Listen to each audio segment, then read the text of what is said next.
Anyways, the video got interrupted again. Long story short, right? You see this tidy cats?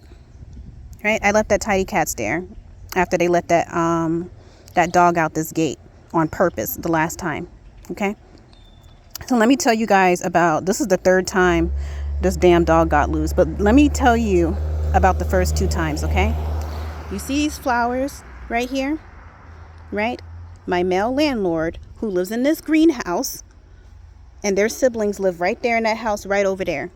Right next door is where their siblings live, okay? They all grew up together in this neighborhood, all right? I'm the odd one out, okay? So I'm the only one who doesn't know anybody. That's why I stayed to myself, okay? But everybody in this neighborhood knows each other. They have a lawyer who lives right down the street, okay? Yeah, a lawyer who lives right down the street, okay? My male landlord watering these flowers that day, the first day that the dog got out, right? Was watering the flowers the first day that dog got out of the yard. Okay? She's been able to run back and forth in this yard. You see this? She's been able to run back and forth in this yard all for the whole time that she was with me and not get out the gate, right? Suddenly he's watering the flowers and she gets out the fucking gate, right? And then he's laughing. So I tell my husband about it. And me and my husband get into an argument with each other about keeping an eye on her, right? And I tell him, I'm like, you know, the landlord opened up the gate and he let that dog out on purpose. Okay? He opened up this gate and he let that dog out on purpose. That's why I put that tidy cat's litter right there to block it, just in case they leave the gate open again, right? They closed it a bit more now.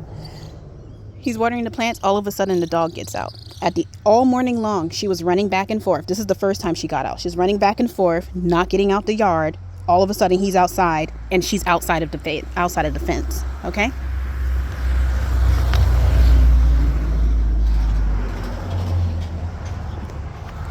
All of a sudden, she's outside of the yard and running around outside the fence. Right? And me and my husband get into an argument about that. And my fucking landlord is sitting there laughing like it's funny. Right?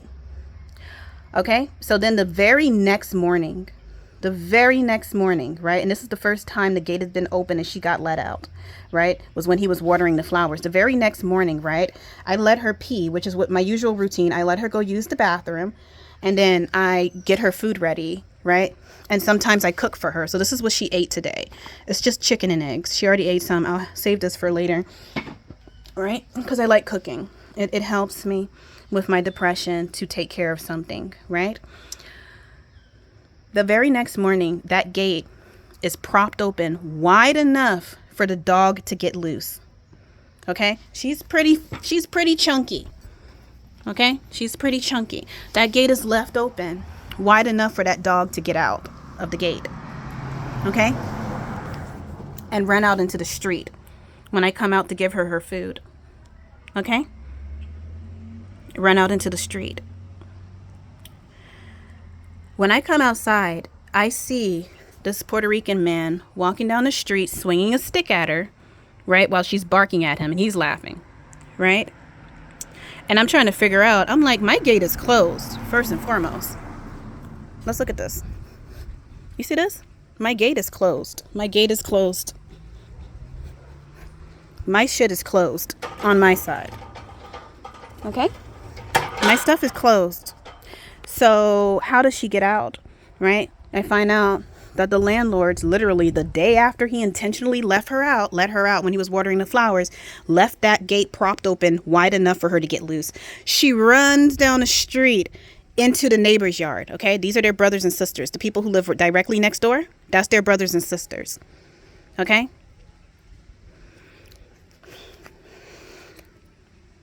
she runs down there into their yard, and at this point, like, I reach my boiling point. I just cursed them out. Everybody gets cursed out. Everybody within eyesight. Okay, basically them and anybody else, they get cursed out. I go over there to pick up the dog. Right? The dog goes and runs onto their porch and I have to go and get the dog. Right? And at this point, I'm just like, I reach my boiling point. I curse them out. I tell them off. I say you all are too fucking old to be doing what the hell you're doing in this neighborhood. You're too fucking old for this shit. Okay? Literally, these people are graying. You're all acting like a bunch of high school bullies, ganging up on one girl inside of the neighborhood. I stayed to myself. You guys don't hear shit out of me all year long. First of all, there's a language barrier. So how are you going to hear shit out of me, right? First and foremost. The very first time I spoke to these people, right? I spoke to these people a total of 2 times. Once with my mother-in-law, and the second time was to curse them out after I lost my cool. They recorded it, by the way. When I was with my mother-in-law, back when me and my mother-in-law had a good relationship, because I would drive her, she would drive me around, and we would go to the casino. After my therapy appointment, we would go to the casino because that's something she liked to do with her mom. I would take her out on mommy-daughter dates, right? Like, that's what I wanted to do. I thought it would be a good opportunity to come here to this country, right? Come here to this country instead of being in the United States for a year, being here for a year in this country and getting to know my in-laws, right? Getting to know my in-laws. I feel like a small fish that got tossed into a damn tank full of sharks.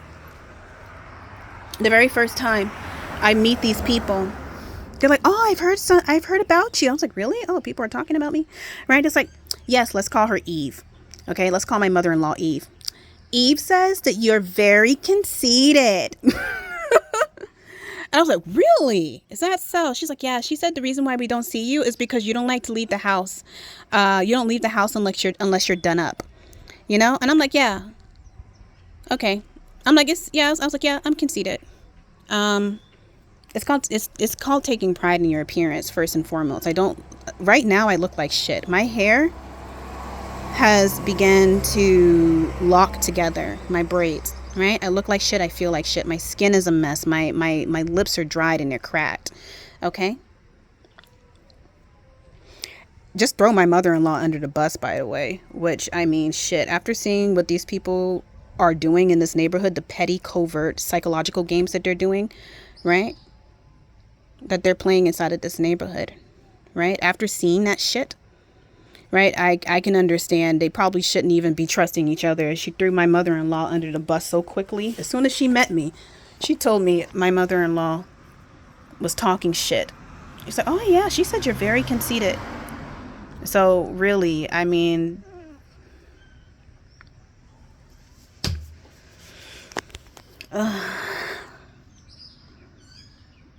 they're willing to throw each other under the bus and be petty with each other.